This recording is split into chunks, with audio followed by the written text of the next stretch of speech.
Hello everyone, welcome to black mirror horror. कैसे हैं आप सब? आई होप आप सब ठीक होंगे। आज मैं आप सभी के लिए कुछ सच्ची और भूतिया कहानियाँ लेकर आई हूँ और उम्मीद करती हूँ कि ये कहानियाँ आपको पसंद आएगी।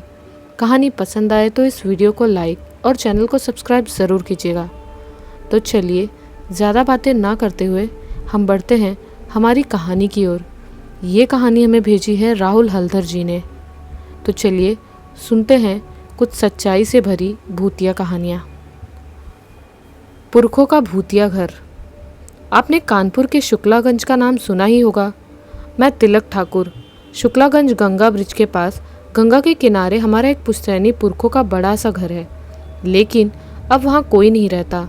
घर जर्जर है, ईंटें, टाइल्स व खिड़कियाँ ऐसे ही झूले हुए रहते हैं। एक बार देखकर ऐसा सबको लगता है कि वो घर ज़रूर भूतिया ही होगा, पर आज तक ऐसी कोई विशेष घटना वहाँ नहीं घटी जिससे कि इस पुराने टूटे फूटे घर को हॉन्टेड प्लेस का दर्जा मिले। मैंने सुना है वो घर मेरे पिता के दादाजी का था, जो कभी वहाँ रहा करते थे। वो थे भी बहुत धनी, और तभी तो ऐसा बंगला बनाया। तब तो कानपुर शहर बसा भी नहीं था। दिन बीतते गए और आसपास कई बड़े घर, बिल्डिंग्स आदि बनते गए और उस घर की हालत दिन पर दिन और ख़राब होती गई। तब मैं कक्षा 8 में पढ़ता था।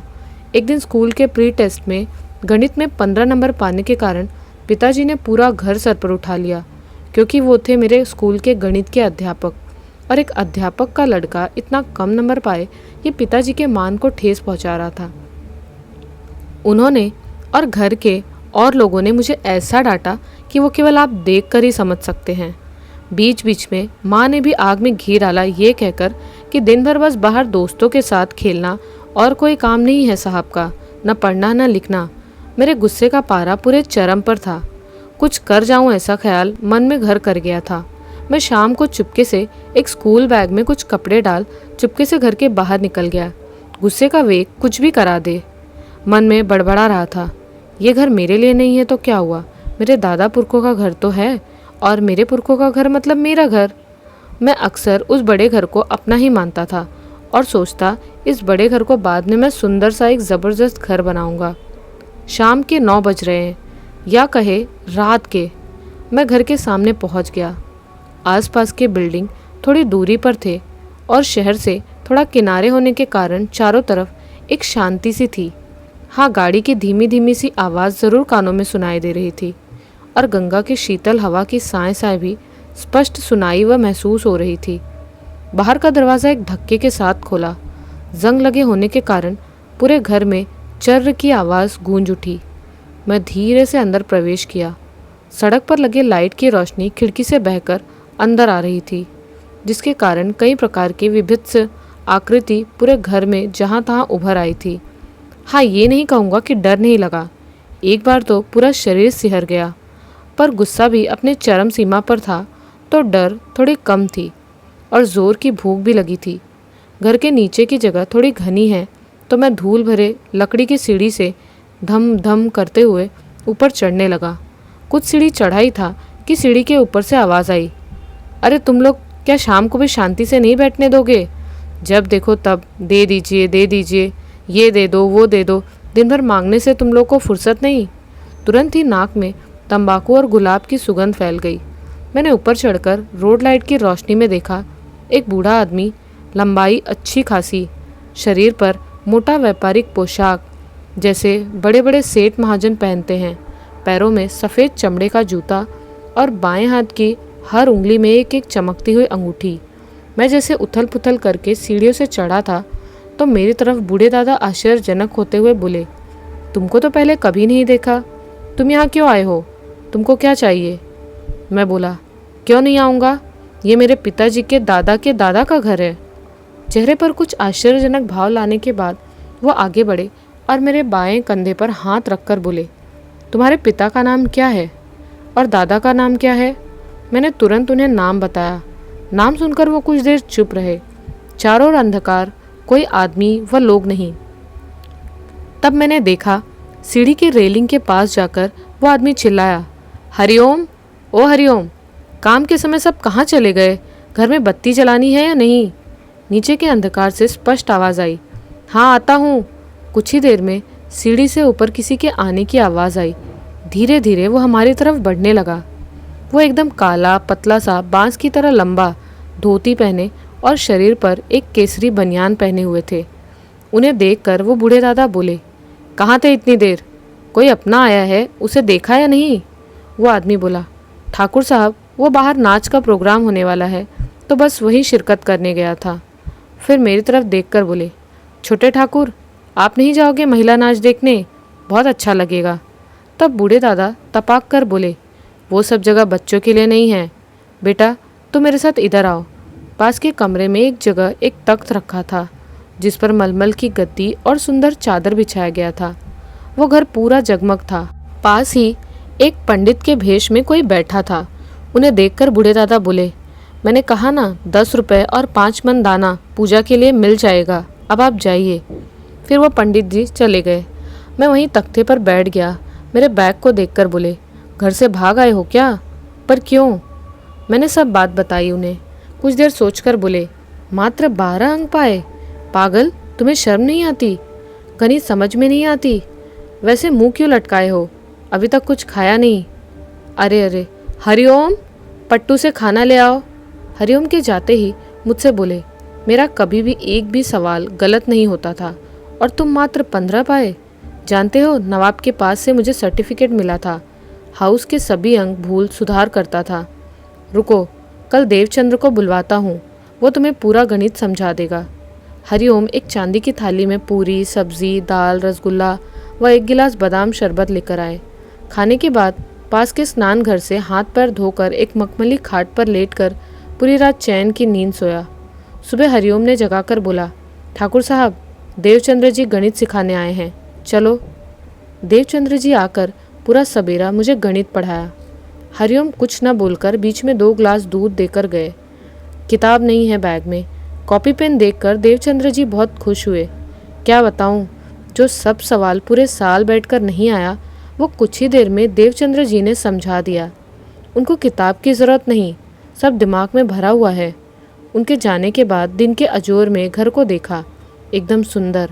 आंगन में गया, चारों ओर झिलमिल सूरज किरण व वहीं कई तरह के रंगों के तोता पिंजरे में चना खा रहे थे। कितना मनोरम दृश्य था। फिर वहीं दीवार के पास बैठे हरिओम से पूछा, दादा नहीं दिखाई दे रहे, उनका नाम क्या है? बहुत ही अच्छे हैं वो। तभी पीछे से आवाज़ आई, क्या नवाब साहब, मेरे बारे में पूछ रहे हो? मेरा नाम है ठाकुर शिवलिंगा चंद्र, शिव ठाकुर बोलते हैं सब। मैंने सुना तुमने बहुत अच्छा सवाल हल किया, ये लो तुम्हारा इनाम। ये कह उन्होंने मुझे एक सोने का चिन्ह दिया। बाहर दरवाजे पर बहुत हल्ला चिल्लाहट हो रही थी। मुझे पता चल गया कि माँ और पिताजी ही होंगे। मैंने तुरंत जाकर दरवाज़ा खोला। वहाँ मेरी माँ, पिताजी, बड़े चाचा मुझे खोजते हुए आए थे। माँ मुझे देखते ही बोली, वाह रे वाह, इस निर्जन खंडहर जैसे घर में न खाए पिए पूरा रात तुमने कैसे गुजार डाली? तभी मैंने चारों ओर देखा, सब जगह धूल से भरे थे, एकदम खराब स्थिति में। मैं दौड़ते हुए ऊपर की तरफ गया। वहाँ का नज़ारा भी ऐसा ही था। दीवार उखड़ा बिखड़ा, टाइल्स के पत्थर नीचे टूटकर बिखरे हुए। मैं चिल्लाने लगा, हरिओम, ओ हरिओम, शिवलिंगा चंद्र, शिवलिंगा चंद्र, कहाँ हो सब? तभी पिताजी ने मुझे ज़ोर से पकड़ा और कहा, जानते हो ना, शिवलिंगा चंद्र जी मेरे दादा के दादाजी थे और हरिओम उनका श्रेष्ठ मुलाजिम। ये सुन मैं थम सा गया। हाथ में लिए सोने के मुहर चिन्ह को जेब में रखकर बोला, चलो अब देखना, हर टेस्ट में गणित में अच्छा नंबर पाऊंगा। वो सब बातें मैंने किसी को नहीं बताई। मैंने ठीक किया कि बड़ा होकर खूब पैसा कमाकर उस घर को नया बनाऊंगा और वहीं पर रहूंगा। माँ गंगा भी सामने ही है। तो चलिए अब सुनते हैं हमारी दूसरी कहानी, चुड़ैल से सामना। मेरे दोस्त का जन्मदिन था तो मैं सीधे कॉलेज से उसके घर गया। मैंने घर से कुछ नए कपड़े जन्मदिन पर पहनने के लिए लिए थे। पार्टी शाम को मनानी थी और क्योंकि ये ज़बरदस्त ठंडी का मौसम था, शाम होते ही कोहरा ऐसे पड़ता मानो आपके सामने खड़ा व्यक्ति भी न दिखे। इसीलिए मैंने उसे कहा कि शाम होते ही मैं निकल जाऊंगा घर के लिए। मेरा घर भी वहाँ से 18 किलोमीटर दूर था, पर वो न माना और मैंने भी सोचा चलो किसी तरह से तो घर पहुँच ही जाऊँगा। रात के 9:30 बज चुके थे। क्योंकि इस समय कोई बस मुझे मिलने वाली नहीं थी, इसीलिए मैंने अपने दोस्त की मोटरसाइकिल लेकर निकल पड़ा घर के लिए। सच कहूँ तो इस वक्त हाईवे पर कोई गाड़ी नहीं थी। कुछ ट्रक वाले पास ही गाड़ी साइड लगा रुक गए थे और इस घनघोर कोहरे में कोई न चलने वाला था। मैं साइकिल की तरह गाड़ी लेकर जा रहा था। धीरे धीरे आगे कुछ न दिख रहा था और इस रात के सन्नाटे ने न जाने क्यों मुझे एक अलग ही डर का अनुभव अंदर चुभो रही थी। फिर एक ट्रक पीछे से आने लगा। उसे देख मेरी जान में जान आई कि चलो उसके पीछे पीछे चला जाऊंगा। कुछ दूर तक वो ट्रक मेरा रास्ता बनाता गया, पर उसने भी एक ढाबे पे अपनी गाड़ी साइड कर ली। मैंने सोचा रुक जाऊं, पर मैं चलता रहा। हाईवे के दोनों तरफ केवल खुले खेतों के मैदान थे और मैं इस घनी कोहरे में अकेला चला जा रहा था। तभी उसी कोहरे में एक सफ़ेद साया मेरे आगे से हवा की तरह निकला। मैंने सोचा कि कोहरा है, पर फिर भी मन में डर का सैलाब ज़बरदस्त उठा था, लेकिन हिम्मत बांधकर आगे बढ़ता रहा।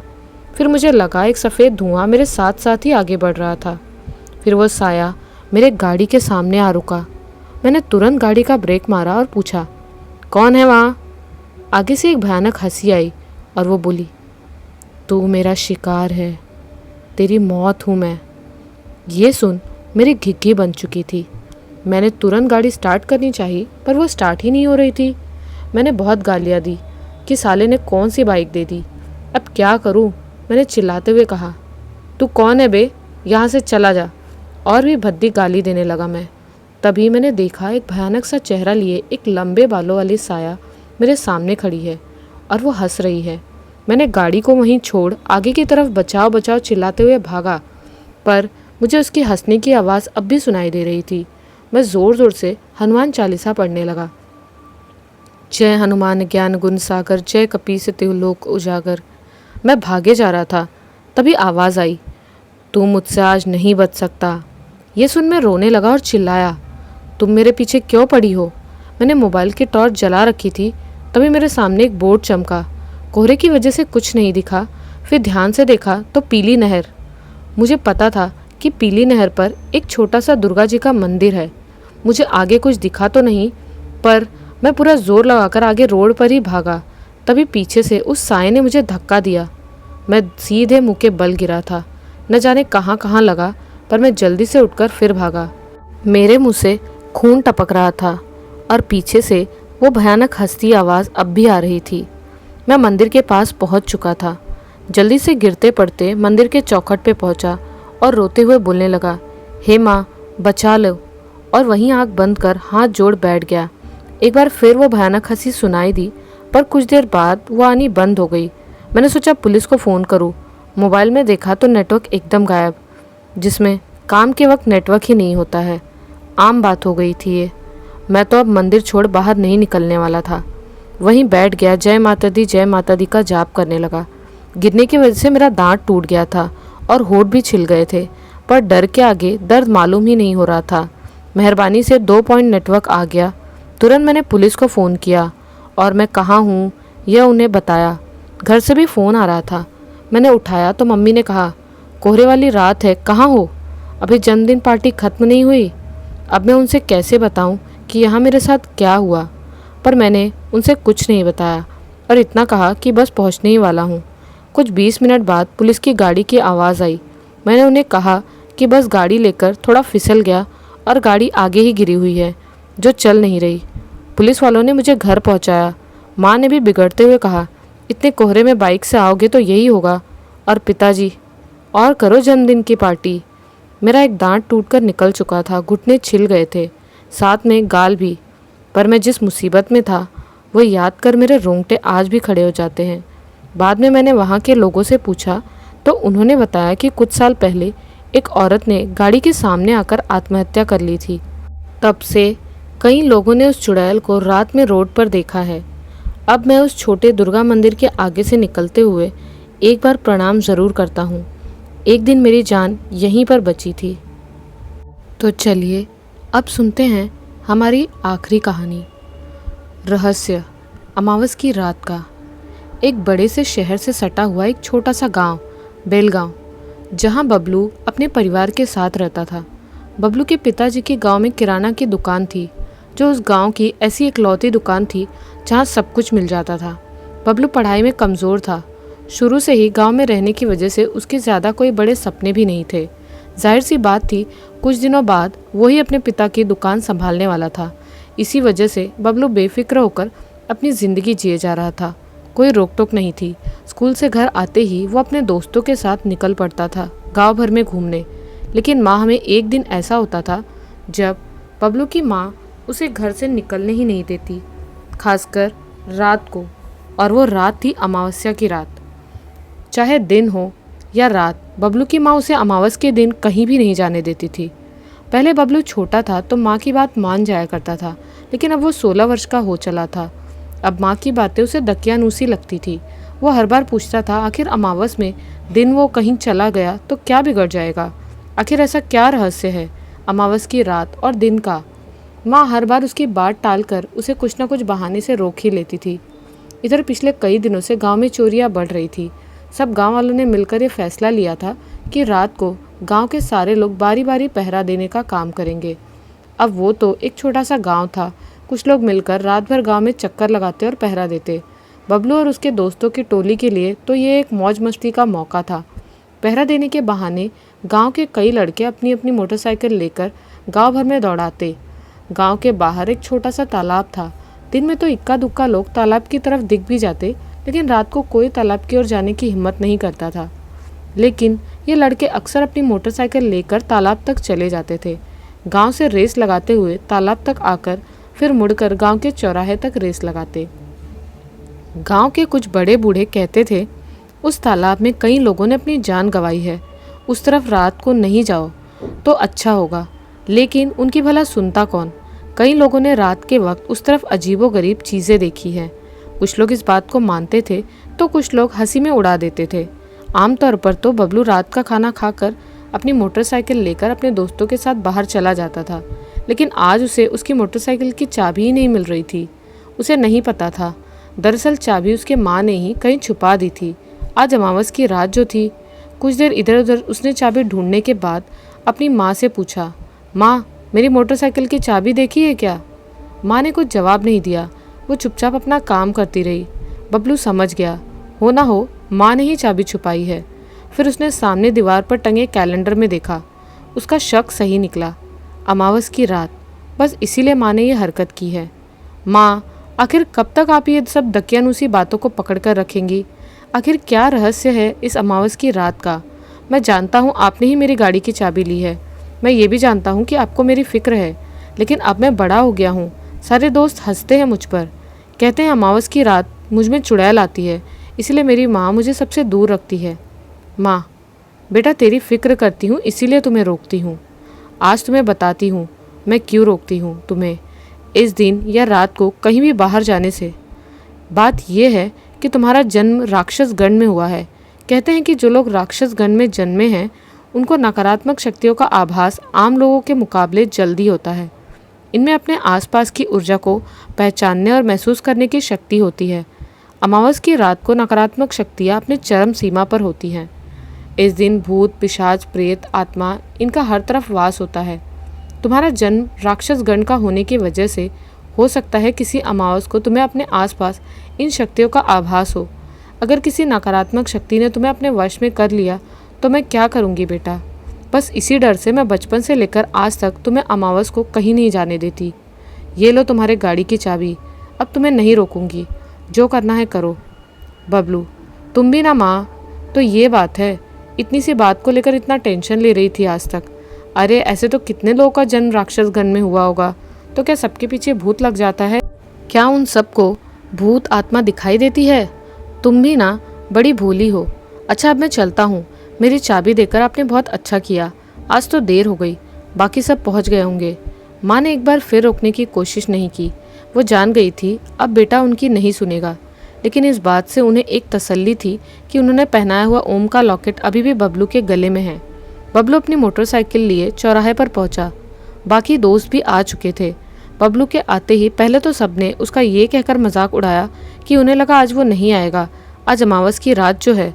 फिर हंसी मजाक में इधर उधर की बातें कर हर रोज़ की तरह तालाब तक जाकर वापस चौराहे तक आने वाली रेस शुरू हो गई। बबलू और उसके दोस्त अपनी अपनी मोटरसाइकिल लिए तेज़ गति से तालाब की ओर बढ़े।